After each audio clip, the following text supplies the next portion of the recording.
Kitab Hagai.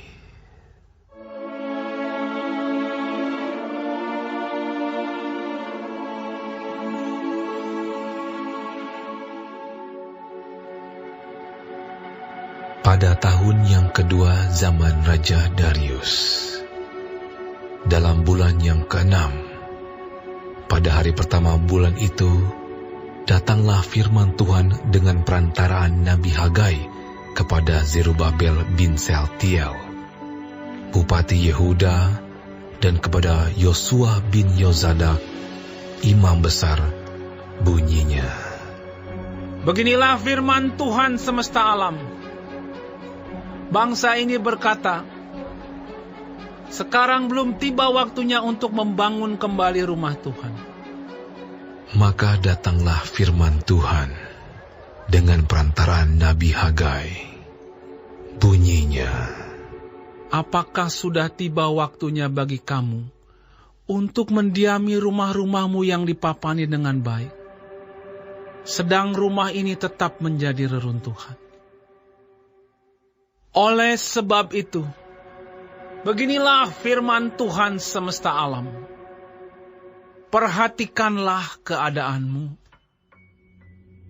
Kamu menabur banyak, tetapi membawa pulang hasil sedikit. Kamu makan, tetapi tidak sampai kenyang. Kamu minum, tetapi tidak sampai puas. Kamu berpakaian, tetapi badanmu tidak sampai panas. Dan orang yang bekerja untuk upah, ia bekerja untuk upah yang ditaruh dalam pundi-pundi yang berlobang. Beginilah firman Tuhan semesta alam. Perhatikanlah keadaanmu. Jadi, naiklah ke gunung, bawalah kayu, dan bangunlah rumah itu. Maka aku akan berkenan kepadanya, dan akan menyatakan kemuliaanku di situ. Firman Tuhan. Kamu mengharapkan banyak, tetapi hasilnya sedikit. Dan ketika kamu membawanya ke rumah, aku menghembuskannya. Oleh karena apa? Demikianlah firman Tuhan semesta alam. Oleh karena rumahku yang tetap menjadi reruntuhan, sedang kamu masing-masing sibuk dengan urusan rumahnya sendiri. Itulah sebabnya langit menahan embunnya dan bumi menahan hasilnya. Dan aku memanggil kekeringan datang ke atas negeri, ke atas gunung-gunung, ke atas gandum, ke atas anggur, ke atas minyak, ke atas segala yang dihasilkan tanah, ke atas manusia dan hewan, dan ke atas segala hasil usaha. Lalu Zerubabel bin Sealtiel dan Yosua bin Yozadak, imam besar, dan selebihnya dari bangsa itu mendengarkan suara Tuhan, Allah mereka, dan juga perkataan Nabi Hagai, sesuai dengan apa yang disuruhkan kepadanya oleh Tuhan, Allah mereka. Lalu takutlah bangsa itu kepada Tuhan.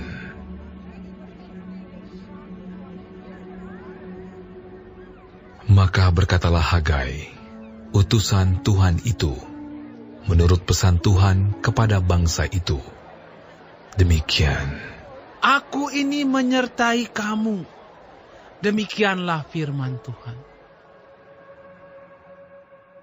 Tuhan menggerakkan semangat Zerubabel bin Sealtiel, Bupati Yehuda, dan semangat Yosua bin Yozadak, Imam Besar, dan semangat selebihnya dari bangsa itu.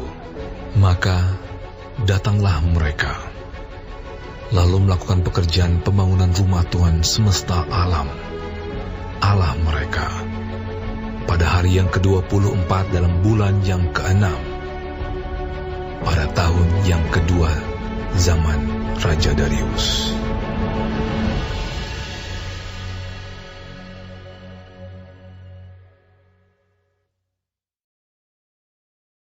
Shalom semua jemaat Tuhan, kembali kita di dalam pendalaman Alkitab Clear Sight. Sekarang kita sudah memasuki kitab Hagai 1. Tuhan Yesus memberkati. Kitab Hagai ditulis oleh Hagai sendiri, dan tema dari kitab ini adalah membangun kembali bait suci. Kitab Hagai adalah yang pertama dari ketiga kitab Nabi pasca pembuangan dalam Perjanjian Lama, yaitu Hagai, Zakaria, dan Maleaki. Nama Hagai disebut 2 kali dalam kitab Esra, di dalam Esra 5 dan Esra 6 ayat 14, dan 9 kali di dalam kitab ini. Dia disebut nabi dan utusan Tuhan. Teguran Hagai ditujukan kepada umat Tuhan yang kembali dari pembuangan. Mereka tahu bahwa tanah perjanjian adalah bagian rencana Allah bagi umatnya. Mereka ingin memulihkan dan membangun kembali bait Allah yang telah diruntuhkan musuh. Tetapi rencana itu luntur karena ada tantangan dan perlawanan yang mereka hadapi. Pembangunan mezbah dan pondasi bait Allah yang telah mereka mulai berakhir tanpa kejelasan. Mereka larut dalam kehidupan sendiri dan menunda-nunda pembangunan. Akibatnya Tuhan menghukum mereka dengan krisis ekonomi di dalam ayat 5 sampai 6, 9 sampai 11. Tuhan mendesak mereka untuk berpikir mengapa hasil kerja menjadi gagal di dalam ayat 5 sampai 6. Sebab itu mereka harus kembali menjalankan misi semula. Mereka harus mengambil tingkah konkret untuk mulai membangun bait Allah di dalam ayat 7. Para pemimpin dan umat itu menanggapi pemberitaan Hagai di ayat 12, dan mereka menaati dan takut akan Tuhan. Mereka menanggapi firman Allah dengan serius dan mengabdikan diri untuk melanjutkan pekerjaan rumah Tuhan. Di ayat 13, Allah menanggapi umatnya yang taat dengan berjanji untuk menyertai mereka. Dia memperkuat keputusan mereka dan menolong mereka menyelesaikan pekerjaan itu. Menyertai kita adalah komitmen terbesar Tuhan kepada orang percaya. Dibutuhkan ketetapan hati untuk memilih dan menempatkan prioritas dalam kehidupan Kristen. Prioritas itu sudah ada, yaitu Allah Sang Sumber Berkat. Mari kita tetapkan hati kita untuk setia memprioritaskan Allah dalam segala keberadaan kita. Amin. Tuhan Yesus memberkati.